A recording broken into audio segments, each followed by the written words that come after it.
দর্শক শুভেচ্ছা জানাচ্ছি এন্টারটেইনমেন্ট নিয়মিত আয়োজন রাষ্ট্র চিন্তায়। আমরা আজকে কথা বলবো বুক চিতিয়ে প্রতিরোধ, ইতিহাস বদলের প্রেরণা। দুজন একেবারেই তারুণ্যদীপ্ত অতিথি আছেন যারা জুলাই গণ অভ্যুত্থানের পুরো মাঠের আসলে একসাথে ছিল, যাদের আত্মত্যাগ আর ত্যাগের বিনিময়ে আমরা পেয়েছি নতুন বাংলাদেশ। সেরকম দুজন অতিথিকে আমরা আজকে আয়োজনে এনেছি। আমার সাথে আছেন মিতু আক্তার, ছাত্রী বিষয়ক সম্পাদক, জাতীয় ছাত্র শক্তি এনসিপি।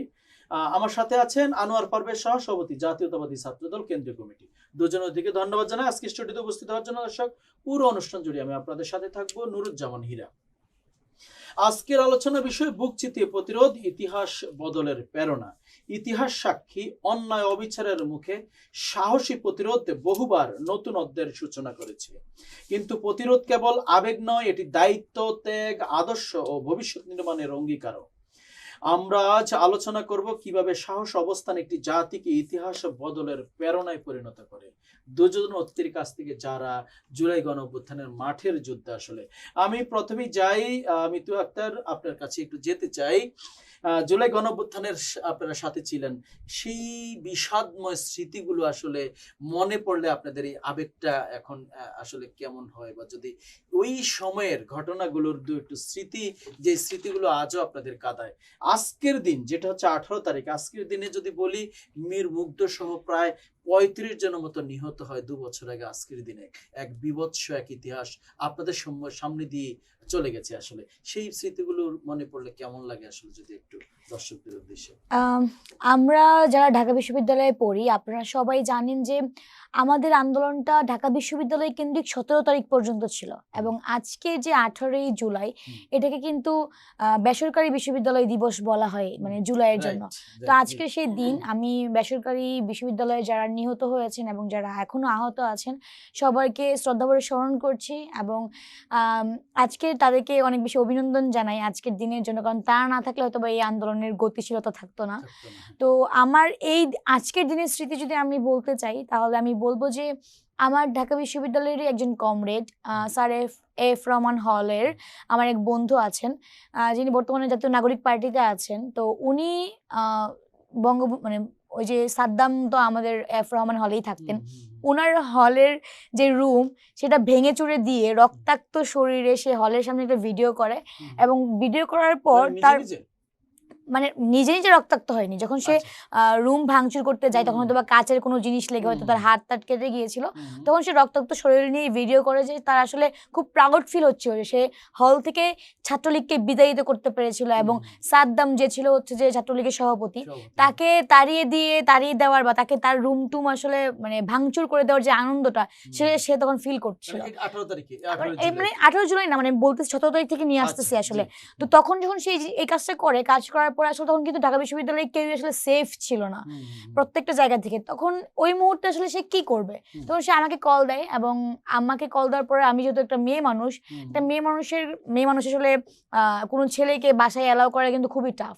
তারপরেও অ্যাট দ্যাট টাইম আমার বাসা যেহেতু গাজীপুরে খুব কাছেই ছিল, ও আমাকে কল দেয় যে তো আমার তো এই মুহূর্তে যাওয়ার কোনো জায়গা নাই, তো আমি কি কোনোভাবে আসলে একটা তোমার এখানে থাকতে পারি কিনা, কারণ আমার তো মানে অন্য কোথাও গেলে হয়তো টার্গেটেড হবো বা ফ্যামিলি কোথাও গেলে অবশ্যই খোঁজ খবর নিবে, কিন্তু তোমার বাসাটা একদমই সেফ, কারণ যেহেতু কেউ জানে না যে মানে কোনো যোগসূত্র আছে।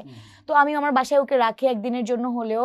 তো এটা আমার কাছে অনেক এই সময় ফিল দিয়েছিল যে 18 তারিখই যে মুক্তিযুদ্ধের সময় যেরকম আসলে মানে মা বোনেরা ভেদাভেদ ছিল না, হেল্প করেছে, মুক্তিযোদ্ধাদের বিভিন্নভাবে সাহায্য করেছে, খাইয়েছে, পড়িয়েছে, ঠিক ওই সময়টা আমার এরকম একটা ফিলিংস আসলে কাজ করেছিল। এটা মনে পড়ে। চাই জনাব আনোয়ার হোসেন, আপনার কাছে, আনোয়ার পারভেজ, আপনার কাছে একটু যেতে চাই আসলে সেই স্মৃতিগুলো। আসলে 15 তারিখ থেকেই ঢাকা বিশ্ববিদ্যালয় সহ আপনার ঢাকা বিশ্ববিদ্যালয়ের স্টুডেন্ট বিভিন্ন ক্যাম্পাসে আন্দোলনটা নতুন মাত্রা নেয়, ছড়িয়ে পড়ে। 16 তারিখ রংপুরের আবু সাইদের মৃত্যুর মধ্য দিয়ে এবং একই তারিখে ওয়াসিম আকরাম, যিনি হচ্ছে চট্টগ্রামে নিহত হয়, যদিও সেটা খুব বেশি ঢালাভাবে প্রকাশিত হয়নি, আপনাদের ছাত্রদল নেতাই আসলে এই মৃত্যুতে, এই যে বুক চিতে দেওয়ার যে আবেগ, মৃত্যুকে পরোয়া না করা, এটি আসলে আপনাদের কেমন লাগছিল, এবং এমন কোন স্মৃতি আছে কিনা যেটা আজও আপনাদের কষ্ট দেয়, পীড়া দেয়? আমি আপনার মাধ্যমে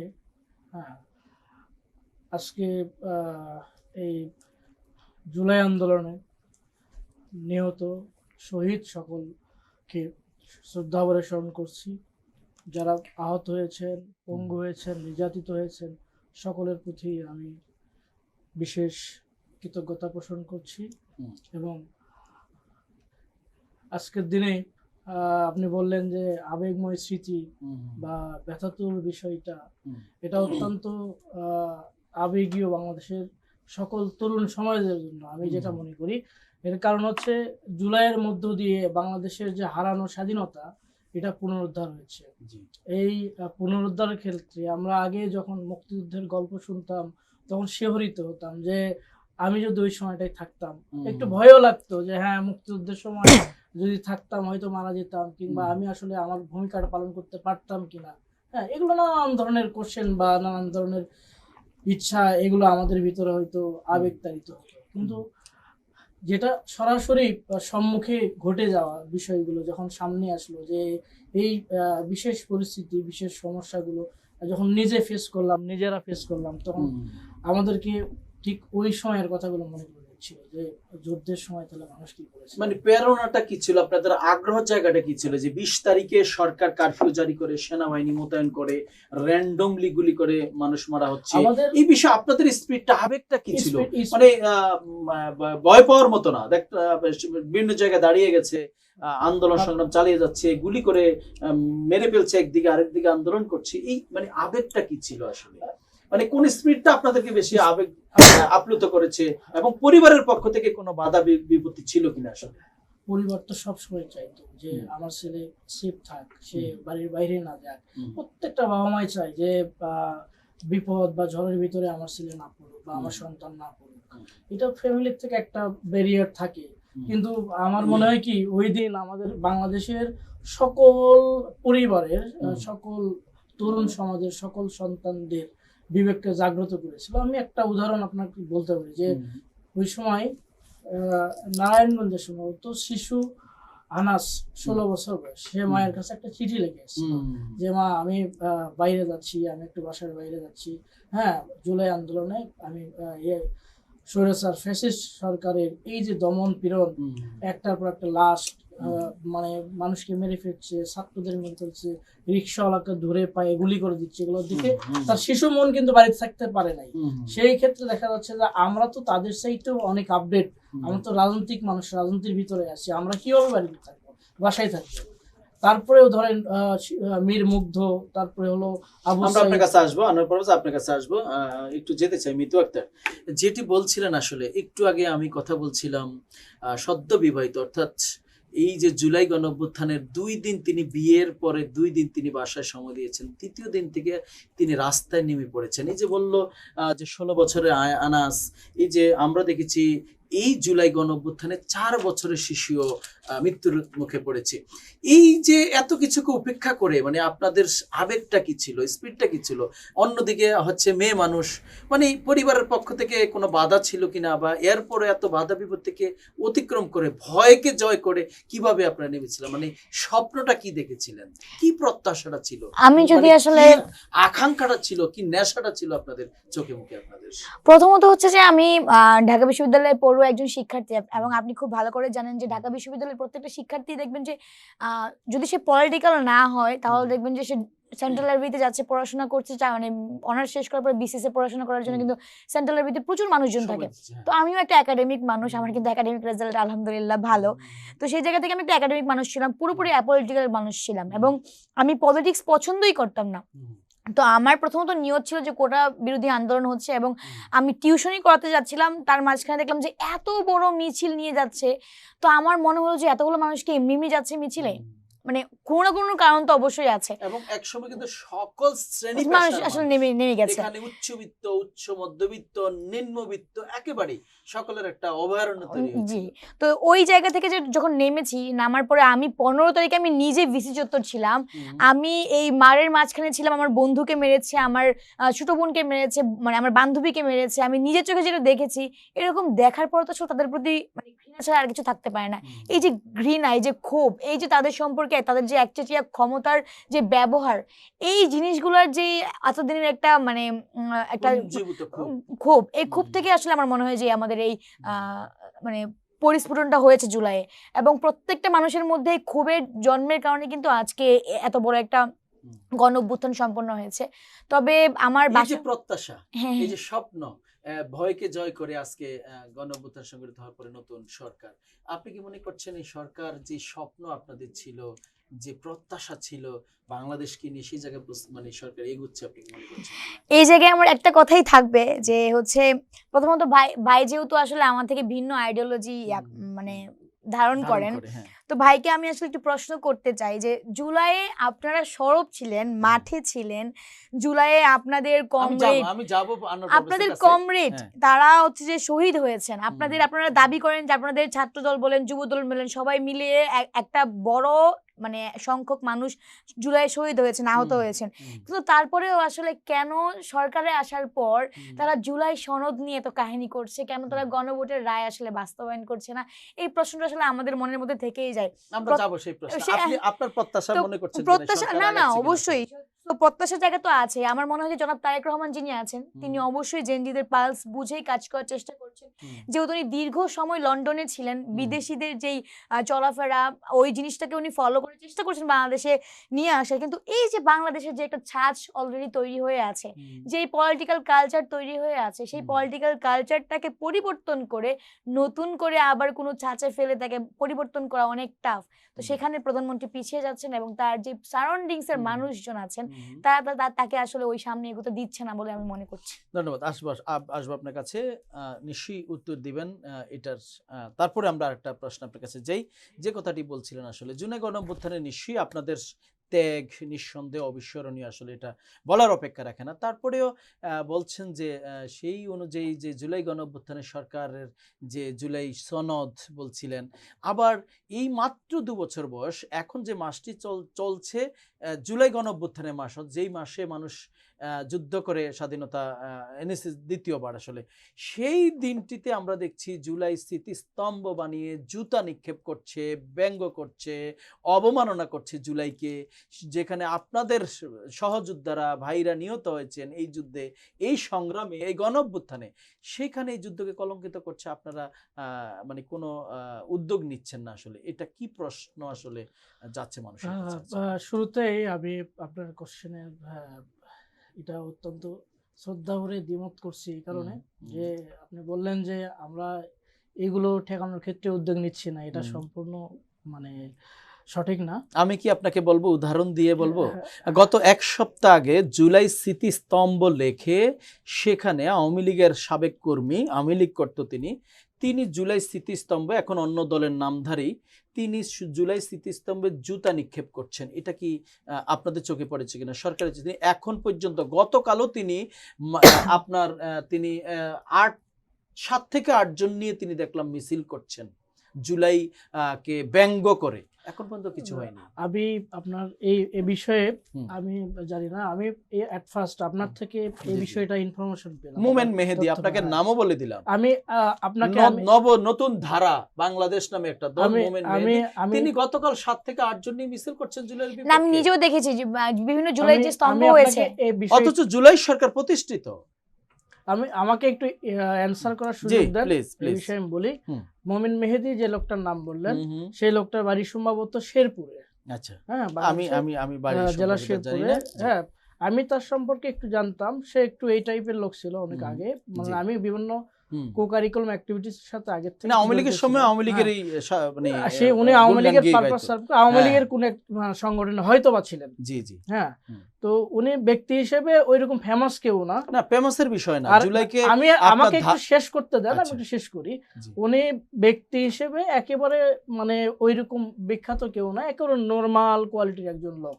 উনি দিন যাপন করতেন খুব কষ্টে। হ্যাঁ, আমি তাকে ব্যক্তিগতভাবে ক্ষেত্রে দেখেছি। আচ্ছা আচ্ছা, হ্যাঁ, তারপরে হচ্ছে তার কথায় বিশেষ গুরুত্ব দেওয়ার কিছু ছিল না ওই সময়। উনি কারোর থেকে হয়তো বা মানে ইনসিস্ট হয়ে এরকম কোনো কিছু করতেছে কিনা আমার মনে হয়েছে। ভিন্ন বিষয়, বাট তার যে কর্মের আমরা সেটার ক্ষেত্রে ব্যবস্থা নিচ্ছি কিনা, ভূমিকা রাখতেছি কিনা, বিষয়টা তো, কোশ্চেনটা তো এটা।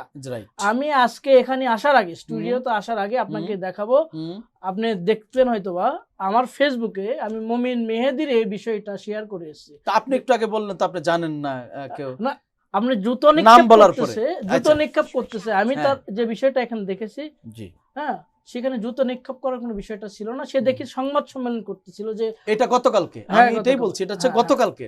তার মানে একটি কর্মকাণ্ড যখন তিনি করলেন, জুতা নিক্ষেপ করার মতো স্পর্ধা দেখালেন হুম, জুলাইয়ের বিরুদ্ধে, হুম। তিনি সেটা সফল হয়েছেন যখন কোনো বিচারের মুখোমুখি হননি, সে তখন তিনি আবার অবশ্যই। next আরেকটি স্টেপ তিনি নিয়েছেন, যেটা নিয়েছেন। গতকালকে আপনি বললেন।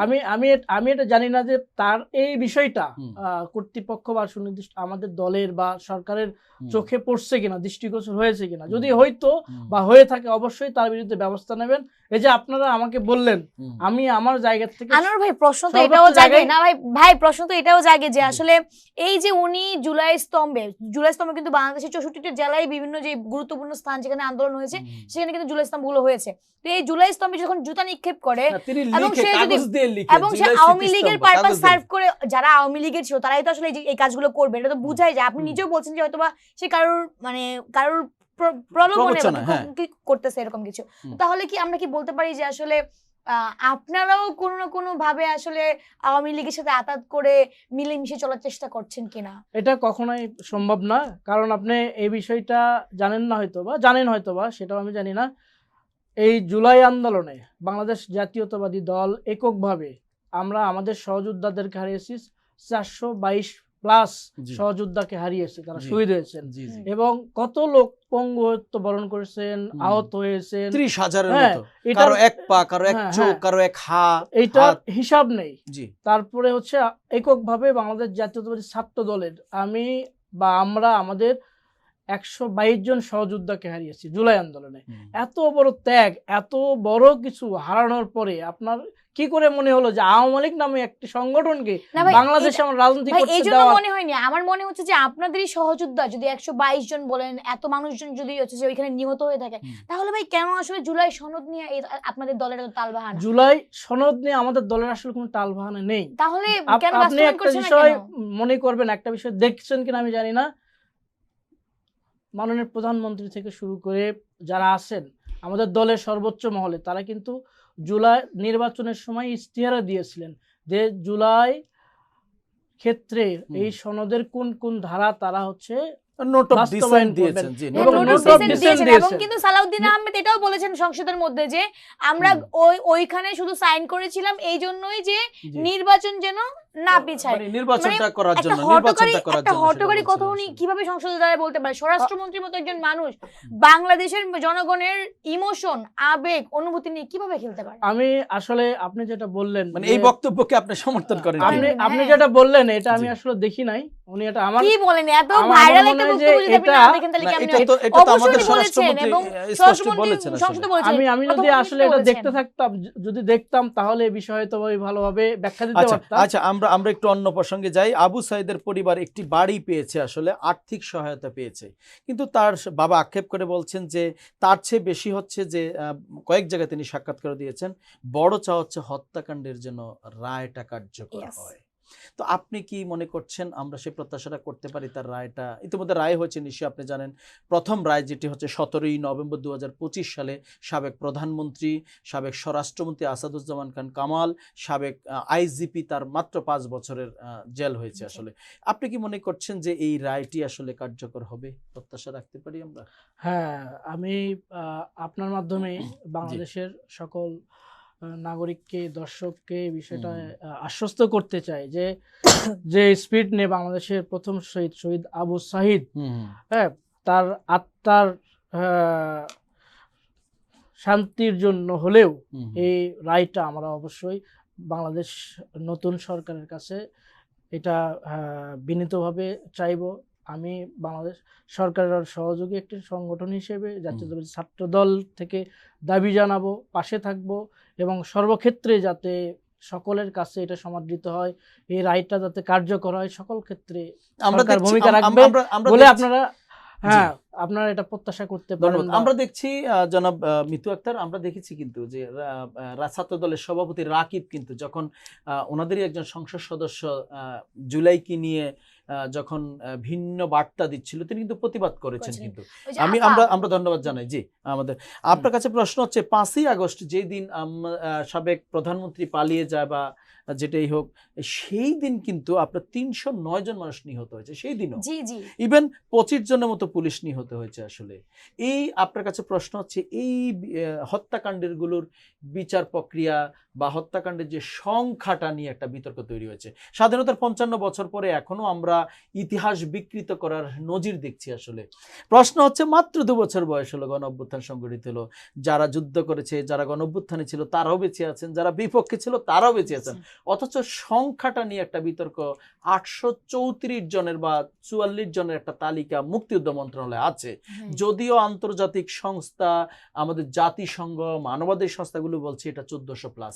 এই বিতর্কটা আসলে কেন বা সমীচীন হচ্ছে এটা কিনা? আসলে আমি যদি 1971 সালের কথা বলি, আমরা কিন্তু 1971 সালের পরেও দেখেছি ভুয়া মুক্তিযোদ্ধা নামে অনেকে অনেক কার্ড করে অনেক সুবিধা মানে মানে যখন যে করেছে, সরকার আসে হ্যাঁ তার তো মতো করে মানে করে। তো সেই জায়গায় সংখ্যাটা দেখা গেল যে আসলে আমাদের জুলাই গণ অভ্যুত্থানের পরে আমরা যেসব ক্রাইটেরিয়া ধরে আসলে লিস্ট করা যায়, সেই ক্রাইটেরিয়া গুলা খুবই মানে আনসার্টেন ছিল। এবং সরকার, আমি যদি তখন ইন্টারিম সরকারের কথা বলি, কারণ ইন্টারিম সরকারের তো মানে বেশ ভূমিকা ছিল এই লিস্ট করার ক্ষেত্রে, তো সেই সময় কিন্তু ইন্টারিম সরকারের আরো অনেক বেশি এখানে কনসার্ন থাকা দরকার ছিল যে আসলে লিস্টটা আমাকে যে কোনো ভাবেই যে কোনো মূল্যেই হোক কমপ্লিট করতে হবে। কিন্তু আমি যদি আসলে বলি, এখানে যেরকম জুলাই যোদ্ধারা মারা গিয়েছিলেন, শহীদ হয়েছেন, সেখানে কিন্তু পুলিশও মারা গিয়েছেন, পুলিশদেরও কিন্তু পরিবার আছে, প্রায় 50 জনের 51 জনের মতো পুলিশ মারা গিয়েছেন। কিন্তু আমার ব্যাপারটা হচ্ছে এই যে সরকার বদলের সাথে পুলিশ, এই যে বিভিন্ন সরকারি বিভিন্ন নিয়োগ প্রক্রিয়া, এইটা জড়িত হওয়ার কারণেই তো আজকে পুলিশ তার চাকর, যে সরকার ধরেন আজকে বিএনপি সরকার দলীয় বিবেচনায় হচ্ছে। এবং আপনি দেখেন এসআই কনস্টেবল 6 লাখ 10 লাখ 15 লাখ টাকা দিয়ে যে নিয়োগটা হচ্ছে, সেই নিয়োগের কারণে তো আমাকে বসাইছে বিএনপি সরকার। এখন কি আমি অন্য কারোর কথা বলবো? যার নুন খাইছে তার গুণ তো একটু হলে আমাকে গাইতে হবে। তো এই যে এই জিনিসগুলোর জন্যই আসলে সাধারণ যে মানুষগুলো আছে, যাদের মানে একমাত্র চালিকা শক্তি পরিবারের সেই মানুষটা মানে মারা যায়, সেই মানুষটা আসলে মানে তখন কিন্তু সব পুলিশ যে খারাপ ছিল ব্যাপারটা তো এরকম না। যারা হচ্ছে একদমই নির্মম ভাবে মানে ছাত্রদেরকে মেরেছে, তাদের এরকম শাস্তি পাওয়া, আমার মনে হয় যে মানে ওরা শাস্তি পাওয়ার যোগ্য অবশ্যই, এবং ওদের শাস্তি পাওয়া উচিত। এখনো যে পুলিশ সংশ্লিষ্টতা আছে তাদেরকে শাস্তি দিতে হবে। কিন্তু যদি কোনো পুলিশ ওই মোমেন্টে মানে কি বলে যে নিঃস্ব হয়েও মারা গিয়ে থাকে, তাকেও আমার মনে হয় যে সরকারের উচিত তার পাশে গিয়ে দাঁড়ানো।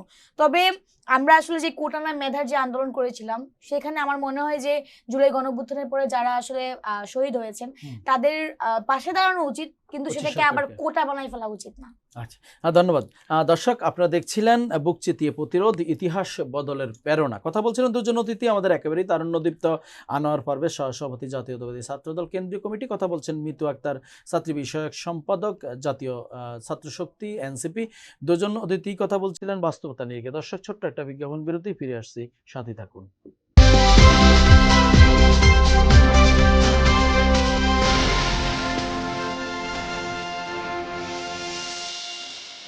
একটি গাড়ি শুধু মালামাল বহন করে না, এটি বহন করে আপনার ব্যবসার সম্ভাবনা। ওয়ানজে সাংশি নিয়ে এসেছে আধুনিক ইলেকট্রিক পিকআপ, কার্গো ভেহিকল এবং ডাম্প ট্রাক, শক্তিশালী এবং ব্যবসার জন্য প্রস্তুত। S electrical automobile.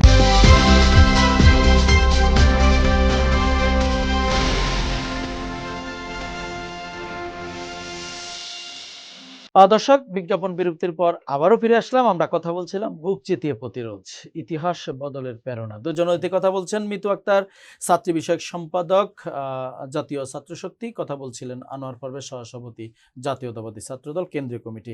আমরা একটু যাচ্ছি জনাব আনোয়ার পারভেজ আপনার কাছেই।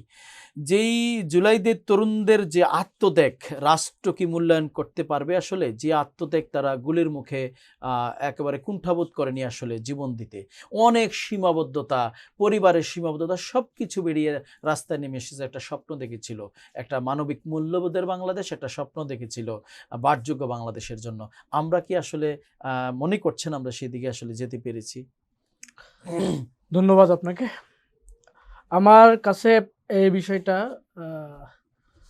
অত্যন্ত ক্লিয়ার মনে হয় যে বাংলাদেশের সার্বভৌমত্ব, স্বাধীনতা, অখণ্ডতা বজায় রাখতে হইলে আমাদের জুলাই অভ্যুত্থানের যে স্পিরিট, আত্মত্যাগ এর যে পরে নতুন বাংলাদেশ, সেক্ষেত্রে যে কারণে তারা আত্মাহুতি দিল, সে বিষয়টা অবশ্যই বাংলাদেশের নতুন সরকারের অত্যন্ত গুরুত্ব দিয়ে দেখতে হবে। যদি গুরুত্ব না দিয়ে দেখে তাহলে জুলাই বিরোধী যে মোর্চা, বাংলাদেশ আওয়ামী লীগ সহ নিষিদ্ধ এই সংগঠন সহ অপশক্তি যেগুলো আছে এবং বিদেশি শক্তি যেগুলো আছে, তারা বাংলাদেশের দেশপ্রেমিক সকল জনগোষ্ঠীকে একটা সময় ধ্বংস করার চক্রান্ত করবে এবং তারা যদি সফল হয় বাংলাদেশ তার সার্বভৌমত্ব হারাবে, তার স্বাধীনতা হারাবে। এই জন্য আমার মনে হয় এটা যে বাংলাদেশ সরকার এটা একটা সময় করে ফেলবে, করতে পারবে এবং তাকে পারতেই হবে। আমার আরেকটা কোশ্চেন এই মুহূর্তে আমি শেষে আপনাকে একটু করি। আমার ছোট বোন মাহমুদা মিতু আমাকে একটা কোশ্চেন করেছিল একটু আগে, যে আমরা মিতু আক্তার, তো আপনি বলেছেন যে আওয়ামী লীগকে প্যাট্রোনাইজ করার ক্ষেত্রে বিএনপি বা অঙ্গ সংগঠন বা আমরা ভূমিকা রাখছি কিনা, এই দু একটা বিষয় আপনি হচ্ছে ছোটখাটো উদাহরণও দিয়েছেন। তো আমি আপনাকে একটা বিষয় কোশ্চেন রাখতে চাই, যে আপনি নতুন সংগঠনের একজন গুরুত্বপূর্ণ দায়িত্বে আছেন।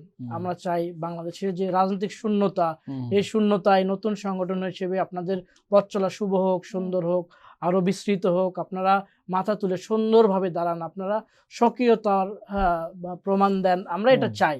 কিন্তু আপনাদের ক্ষেত্রেও আমরা বৃহত্তর একটি সংগঠন বর্তমান বাংলাদেশে, বাংলাদেশ জাতীয়তাবাদী দল, সেই সংগঠনের হয়তো পথ হারা 2-4 জন এদিক ওদিক মানে মিস্টেক করে ফেলছে বা করতেছে, সেক্ষেত্রে বাংলাদেশ জাতীয়তাবাদী দল কিন্তু শাস্তির আওতায় নিয়ে এসছে। দেখবেন যে কারো নামে কোনো অভিযোগ যদি দেওয়া হয়েছে সেটা কিন্তু তদন্ত না করে তাকে বহিষ্কার করা হয়েছে। যেন আনোয়ার পারভেজ অনেকেই বলছেন, আসলে অনেকেই মানে দাবিও তুলছেন বা অনেক বলছেন যে জুলাইয়ের যে স্পিরিটটা ছিল, প্রত্যাশাটা ছিল, জুলাইয়ের যে স্বপ্ন ছিল, সেটা অনেকটাই নষ্ট করেছে বর্তমান এনসিপি। আসলে আপনি কি মনে করছেন কিনা সেটা? আসলে এটা হ্যাঁ, আমি আসলে এখানেই আসতে চাচ্ছিলাম। জুলাই স্পিরিট তারা তরুণরা যে আস্থা তৈরি করেছিল সেটা নষ্ট করে দিচ্ছে অনেকে বলছে। ক্ষমতার খুব কাছাকাছি যদি এমন মানুষগুলো যে ফেলে, মানে রাষ্ট্রের সর্বোচ্চ পর্যায়ে যারা কখনো ক্ষমতার ওইরকম কাছাকাছি যাওয়ার সুযোগ হয় নাই, কিংবা হঠাৎ করে কেউ যদি বড় কোনো কিছু পেয়ে যায়, তখন কিন্তু তার ভিতরে এক ধরনের চাঞ্চলতা বা মানে সে কিভাবে এটাকে মেনটেন করবে, অপব্যবহার কিংবা হচ্ছে সমর্থ না থাকার কারণে যে এক ধরনের উন্মাদনা ভিতরে, সেটা কিন্তু তাদের ভিতরে আমরা দেখছি, মানে দেখে ফেলছি। আপনারা দেখেন যে আমাদের ইয়াতে মানে শুরুতে প্রথমে একটা ছোট একটা বিষয় আমি বলতে চাই, যে টিএসসিতে মানে ত্রাণের যে বিষয়টা, হ্যাঁ, সেটা সুষমভাবে তারা বন্টন করতে পারে নাই। হ্যাঁ, আমি হয়তো বা নেকেটলি বলতে চাই, আমি আপনাকে একটু থামাচ্ছি, এই ব্যাপারে আমি একটু কথা বলতে চাই ভাই। টিএসসি যে ত্রাণ কার্যক্রম, সেটা ব্যাখ্যা করেছে, বেশ কয়েকবার তারা ব্যাখ্যা করেছে, অনেকবার করেছে। শুধু আপনি তো অনেক জানাশোনা মানুষ এবং ঢাকা বিশ্ববিদ্যালয়ে পড়েছেন, অবশ্যই মেধাবী স্টুডেন্ট। আমরা আসলে অডিটের পেপার সহ পর্যন্ত আমরা কি করেছি, মানে জনগণকে জানিয়েছি। এখন জনগণের ব্যাপারটা হয়েছে কি, যে এখানে মূল প্রবলেমটা হয়েছে এই জায়গায়, আমি নিজে সাক্ষী, যখন টাকা গুনে, যখন টিএসসিতে টাকাগুলো আসে, শুধু টাকা আসেনি, শুধু স্বর্ণালঙ্কার আসেনি, এত এত জিনিস, এত এত জিনিসপত্র আসছে যে সেই জিনিসগুলো সেখানে পাঠায় আসলে আমাদের মানে কি বলে যে শেষ হচ্ছিল না। সেখানে আমরা টাকা খরচ করার কোনো অপশন আসলে আমাদের ছিল না, কারণ আমাদের এত এত জিনিস আসতেছিল, এত এত কাপড় আসতেছিল, সেখানে মানে এত ট্রাক যাচ্ছিল বারবার, মানে সেখানে আর আমাদের টাকার প্রয়োজন পড়ছিল না। আমরা হয়তো বা টাকাগুলো একদমই ট্রাক ভাড়া কিংবা যেই জিনিসগুলো একদম কাঁচা খাতে ব্যাংকের অ্যাকাউন্টে রেখেছিলাম। যেদিন সোনালী ব্যাংকে 7 কোটি টাকার উপরে রাখে, সেদিন আমি মিতু ছিলাম এবং এই ভিডিও আমার ফোনে আছে, যেদিন সোনালী ব্যাংকের মানে টাকাটা জমা দেয়, কারণ আমি তো এখানে ছিলাম। সোনালী ব্যাংকে যিনি ম্যানেজার আছেন, ওনার সামনে ওদের সাথে কথা বলা, ওনার রুমে যাওয়া এবং টাকাগুলো বান্ডিল করার সময় যারা মানে কর্মচারীরা ছিল সবার সাথে আমিও ছিলাম উপস্থিত, এবং আমি তো নিজে দেখছি যে টাকাগুলো কি করেছে, ব্যাংকে জমা দিয়েছে। এবং আপনি বলতে পারেন যে এই সোনালী ব্যাংকে 7 কোটি টাকা দেওয়ার পরে আমাদের মোট টাকা উঠেছিল মনে হয় যে 9 কোটি প্লাস মনে হয় সামথিং, হ্যাঁ টাকা উঠেছিল, 12 কোটি টাকার মতো। তো ওই টাকাটা 12 কোটি টাকার মতো পরবর্তী তখন টাকা একটা হিসাব হচ্ছে সোনালী দিয়েছিল, 12 কোটি ব্যাংকে পরবর্তী মানে যে টাকাগুলো ছিল আছে সর্বশেষ 9 কোটি জমা দিয়েছে হ্যাঁ, এরকম হ্যাঁ। মনে তো হয় একটা আমার কাছে আরেক আপনি বললেন যে হ্যাঁ অডিট তারা সহ আছে, এবং জমা আরেকটা দিয়ে- কথা বলি, তারা জমা দিয়েছে, অডিট আছে, কিন্তু তার আপনাদের ভিতর থেকেই কিন্তু এই বিষয়ে কোশ্চেন উত্থাপন করা হয়েছিল, কে বাইরের বলেছে? কেউ। হ্যাঁ কে বলেছে একটু নামটা মানে বলেন নাম যে কে ধরে যদি বলেছে, বলতেন আসলে তাহলে সুবিধা সরাসরি হতো। বললে ভালো হয় আসলে। আমার এই আসলে জিনিসগুলা- ওই সময়ের বিষয়টা এত ডিপলি এটা মনে নিয়ে নেই। আমরা তারপরে আমার মনে বারবার হয়েছিল যে সমালোচনা আপনাদের করতে ভিতরে শুনেছি। এটা নিয়ে বার্গেনিং হয়েছিল, আপনাদের ভিতরে এটা নিয়ে ডিবেট হয়েছিল। না না, কোনো ডিবেট হয়নি, আপনি হয়তো বা ভুল জানেন। তাহলে আমি বলি, আমাদের এই জিনিসটাকে আমরা বারবার ব্যাখ্যা করার চেষ্টা করেছি, কিন্তু আপনারা আসলে বুঝতে চান না। একটা কথা আছে না যে মানে ঘুমের, মানে যারা ঘুমে বিরোধীদের থাকে খাতিরে বিরোধিতা করতে তাদেরকে বলছেন সজাগ নাকি? করা যায়, কিন্তু যারা সজাগ থাকে ঘুমের ভান তাদেরকে আসলে জাগানো যায় না। জাগানো যায় না। আরেকটা কথা বলি, কোন দেশে যদি কোনো প্রাকৃতিক দুর্যোগ হয়, সেই দুর্যোগ পরবর্তী সময়ে এই দুর্যোগটা মোকাবেলা যে কিভাবে করে সেটাকে দেখানোর চেষ্টা করা হয়। কিন্তু যখন এই 2024 সালে বন্যা হয়েছিল, সেই বন্যার পরবর্তী সময়ে যে পুনর্গঠন কার্যক্রম সেটা কিন্তু তো হাইলাইট হয়নি। এই হাইলাইট না হওয়ার কারণে আসলে জনগণের মনে এত প্রশ্ন। যদি যে পুনর্গঠন কার্যক্রম যদি সরকার ভালোভাবে দেখাইতে পারতো, সরকারের তহবিলের যে টাকাগুলো ছিল সেগুলোকে কোথায় খরচ করা হয়েছে সেটা যদি সরকার দেখাইতে পারতো, তাহলে আজকে আমাদের এনসিপির উপরে এই কথাগুলো উঠে না। আরেকটা বিষয় আপনাকে আমি একটু জি, জি। কোশ্চেন করি, সেটা জি। হচ্ছে যে আপনি আওয়ামী লীগ পুনর্বাসনের যে বিষয়টা আপনি আমাদেরকে বললেন যে জাতীয়তাবাদী দল এক্ষেত্রে ভূমিকা রাখছে, আপনাদের ভিতরে আমি কয়েকদিন আগে মানে গতকালই কিছুদিন জয় আগেও- বাংলা গতকালই হ্যাঁ, আপনারা যেখানে প্রোগ্রামে যাচ্ছেন, জয় বাংলা স্লোগান হ্যাঁ দিচ্ছে। আপনারা যেখানে যেখানে আওয়ামী লীগ কি আপনারাও পুনর্বাসন করছেন না, নাকি? ব্যাপারটা দায়িত্ব না, কি আপনারাও নিয়েছেন আমি নাকি? একটু উদাহরণ মানে দিয়ে বলি। দুজনে ভাগ করে আমি একটু উদাহরণ দিয়ে বলি। হ্যাঁ হ্যাঁ হাসনাত ভাই, আমাদের হাসনাত ভাই, তারপরে হচ্ছে নাহিদ ভাই, তারা বাংলাদেশে এখানে ওখানে ভিজিটিং এ যাচ্ছেন জি জি। বা বিভিন্ন জায়গায় রাজনৈতিক কার্যক্রমে যাচ্ছেন। আমি একটা কয়দিন আগে একটা নিউজ দেখলাম যে চট্টগ্রামে উনি একটা শুনেন, আওয়ামী লীগ শুনেন, নেতার এই যে বাসায় আপনি গেছেন। পুরো নিউজে পড়েন নাই, প্রবলেম তো এই রাত্রি জায়গায়, যাপন আপনি করেছেন। নিউজ পড়েন নাই। আমি বলি, ওই বাসাটা ছিল 7 তলা একটা বাসা, এবং যারা ওকে যারা ভাইদেরকে দাওয়াত দিয়েছিলেন, যাদের বাসায় ভাইরা ছিলেন, উনি হচ্ছে যে আমেরিকা প্রবাসী এবং আমাদের সাথে চলার লোক। এমন আমি দেখেছি, আপনাদের দলেই দেখেছি যে, আমি যদি একটু নাম ধরেই বলি, কক্সবাজার 4 আসনে যিনি এমপি আছেন তার ছোট ভাই করে জামাত, কিন্তু কি তার বড় ভাই হচ্ছে যে অলরেডি আপনাদের এমপি। তো ওরকমই হইতে পারে, তার বড় ভাই আওয়ামী লীগ করতে পারে বা তার ভাই আওয়ামী লীগ করতে পারে, কিন্তু তার ছোট ভাই যদি সে আমাদের এনসিপি কে সাপোর্ট করে, তার বাসায় খাইতে বসতে তো আমাদের কোনো সমস্যা নেই, কিন্তু সেই মানুষটা তো আমাদের এনসিপি করে। এখন তার ভাই কি করে না করে সেটা হয়তো বা আমাদের ভাই এখানে কিন্তু সেই প্রমাণ ওইখানে কিন্তু এই ধরনের কোনো কথা আমি দেখি অবশ্যই না। ছিল। আমি আপনাকে এখন দেখাইতে তার পারবো। ভাই হচ্ছে আপনাদের দল করে বা সে আওয়ামী লীগ করতো, এটা কিন্তু আসে নাই। সেখানে দেখেছি যে আওয়ামী লীগ করে যে লোকটা, আওয়ামী লীগ করে যে লোকটা, সে লোকটাই আপনাদের নাহিদ ভাইকে না খাওয়াচ্ছে, না না, আমি আপনাকে এখন হাসনাত নিউজ ভাইকে দেখাইতে পারবো। খাওয়াচ্ছে, এটা কিন্তু দেখা না গেছে। না, আমি আপনাকে এটা এখন দেখা গেছে। নিউজ দেখাইতে পারবো যে কি নিউজ হইছে। আপনি সেটা ভালো করে পড়েননি, আপনি পড়লে হয়তো এই কথাটা বলতেন না। আমি নিউজ এই আমি বিষয়টা আপনাকে এই সেট থেকে বের হওয়ার পরে আপনাকে নিউজটা দেখাবো, আপনি জাস্ট একটু দেখেন, আমি নিউজ দেখাবো। তবে আপনার কাছে আমার একটা প্রশ্ন হচ্ছে, আপনি কিছুক্ষণ আগে বলেছিলেন যে আমরা প্রত্যাশা রাখি যে জুলাই গণঅভ্যুত্থানের যে স্পিরিট, জুলাই ঐক্য, গণঅভ্যুত্থানের মানে- যেটা মানে যেই আশা আকাঙ্ক্ষা, সেটা হয়তো বা সরকার বাস্তবায়ন করবে। যেহেতু আপনি বাংলাদেশ জাতীয়তাবাদী দলের একজন অঙ্গ সংগঠনের কেন্দ্রীয় পর্ষদের হচ্ছে সহসভাপতি, তো আপনি যদি হচ্ছে যে এই আপনাদের মানে জাতীয়তাবাদী দল যিনি আছেন, সরকার ক্ষমতায় আছেন, যদি সরকার এই কাজগুলো না করে, জুলাই স্পিরিটকে ধারণ না করে, জুলাইয়ের সনদ যেটা আছে, গণভোটের যে রায় আছে সেটাকে বাস্তবায়ন না করে, তাহলে আসলে আপনি কি করবেন? আপনার নিজের কাছ থেকে আপনি নিজে আসলে তখন মানে সরকারের প্রতি কি করবেন, বা আপনার জায়গাটা তখন কি হবে, আপনার নিজের আপনার পদক্ষেপটা কি হবে যদি না আসলে? করে, সেটা জানতে চাচ্ছি আর কি। ধন্যবাদ আপনাকে। আমার পদক্ষেপ কি হবে সেটা আপনাকে বলি, শোনেন। আপনারা কয়েকদিন আগে দেখবেন এই যে এইচএসসি পরীক্ষার্থী যারা, হ্যাঁ, এইচএসসি পরীক্ষার্থীদেরকে নিয়ে ধরেন মানে বাংলাদেশের ভিতরে ছোটখাটো একটা বিষয়কে কেন্দ্র করে ভুল বোঝাবুঝি হয়েছিল, যে কারণে হয়তো কিছু সংখ্যক শিক্ষার্থী তারা রাস্তায় নামছিল। হ্যাঁ, পরবর্তীতে তাদেরকে প্রভোগ করে তাদেরকে অনেকে হচ্ছে আওয়ামী লীগের ছিল বা অন্য সংগঠনের ছিল, ভিতরে কেউ গুপ্ত ছিল। আমি এক জায়গায় আসতেছি, আমাকে শেষ করতে দেন। তার ভিতরে গুপ্ত ছিল, এগুলো কিন্তু অলরেডি প্রমাণিত হয়ে গেছে। কেউ কেউ আবার আওয়ামী লীগকে ফেরত চাইছে, যে শেখ হাসিনাকে ফেরত চায়। আমার কাছে এটা মনে হয়েছিল যে এরকম যে পলাতক আওয়ামী লীগের যেসব নেতাকর্মী রাস্তায় নামতে পারতেছে না, তাদের ইন্টারমিডিয়েট পরীক্ষার্থী ছেলে মেয়েদেরকে রাস্তায় নামিয়ে দিয়েছে।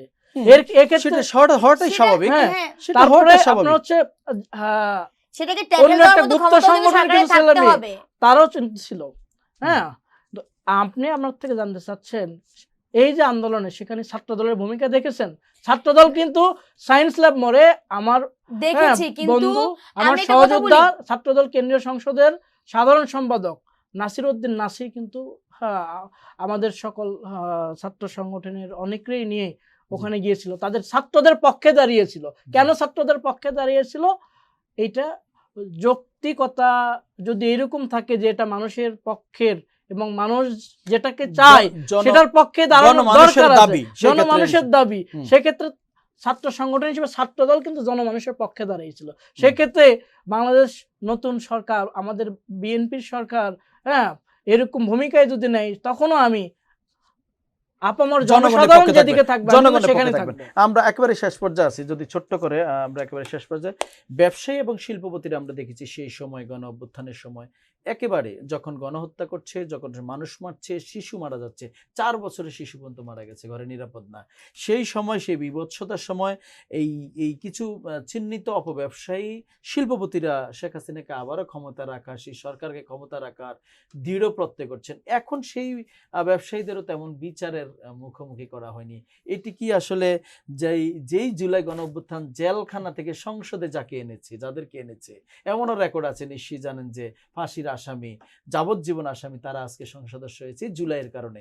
তো এইটা আসলে আপনি, আমি যদি খুব ভালো করে বলি, এখানে আসলে একটা উদাহরণই যথেষ্ট, সেটা হচ্ছে যে এস আলম কিংবা যিনি আছেন, যাকে আসলে নিয়ে এখন মানে খুব ভালো কথা বলা যেতে পারে উদাহরণ টেনে। তো আসলে সব থেকে বড় কথা হচ্ছে কি, আমাদের বাংলাদেশের যে পলিটিক্যাল পার্টিগুলো, তারা আসলে চলে কি দিয়ে বলেন তো? চলে কি দিয়ে? চলে তো এই ব্যবসায়ীদেরকে দিয়ে না। তো তখন আসলে হাসিনাকে যে টাকা জোগাতো, এখন বর্তমানে হয়তো সে সরকারকে টাকা জোগাচ্ছে। এখন আমাকে যদি টাকা দেয় একজন, তাহলে আমি তো ওর বিরুদ্ধে কোনো অপশন নাই।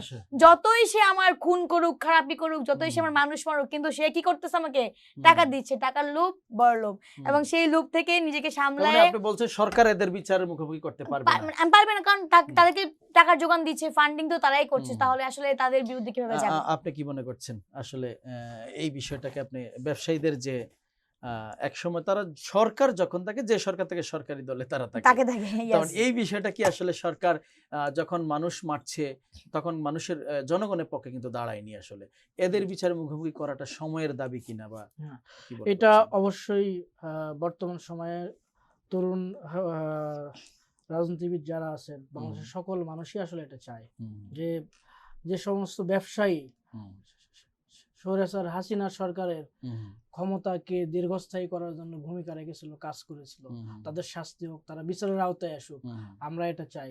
তা আমি মনে করি যে বাংলাদেশ বিএনপি, বাংলাদেশ জাতীয় দল বিএনপির এই যে অল্প সময়ের যাত্রা, মাত্র 5 মাস চলতেছে, আর একটু সময় গেলে আমি মনে করি, আমি বিশ্বাস করি যে সমস্ত ব্যবসায়ী এই সমস্ত অপকর্মের সাথে জড়িত ছিল, তাদের বিচার হবে। ধন্যবাদ দর্শক, আমরা একেবারে শেষ পর্যায়ে আছি। আমরা কথা বলছিলাম বুক চিতিয়ে প্রতিরোধ, ইতিহাস বদলের প্রেরণা। দুজন অধিক কথা বলছিলেন আনোয়ার পারভেজ, সহসভাপতি জাতীয়তাবাদী ছাত্রদল, কথা বলছেন মিতু আক্তার, ছাত্রী বিষয়ক সম্পাদক, জাতীয় ছাত্র শক্তি। দুজন অধিকে ধন্যবাদ জানাই আজকে আমাদের স্টুডিওতে সময় দেওয়ার জন্য। দর্শক, পুরো অনুষ্ঠান জুড়ে আমি আপনাদের সাথে ছিলাম নুরুজ্জামান হীরা। ইতিহাস বদলে যায় তখনই যখন মানুষ ভয়কে জয় করে ন্যায়ের পক্ষে দাঁড়ায়। তবে প্রতিরোধের প্রকৃত সার্থকতা তখনই যখন তা ন্যায়ভিত্তিক এবং জবাবদিহিতা এবং মানবিক সমাজ গঠনের পথ দেখায়। দর্শক, আগামী দিনে দেখা হবে নতুন কোনো বিষয় নিয়ে। সে পর্যন্ত ভালো থাকবেন। আল্লাহ হাফেজ। আসসালামু আলাইকুম।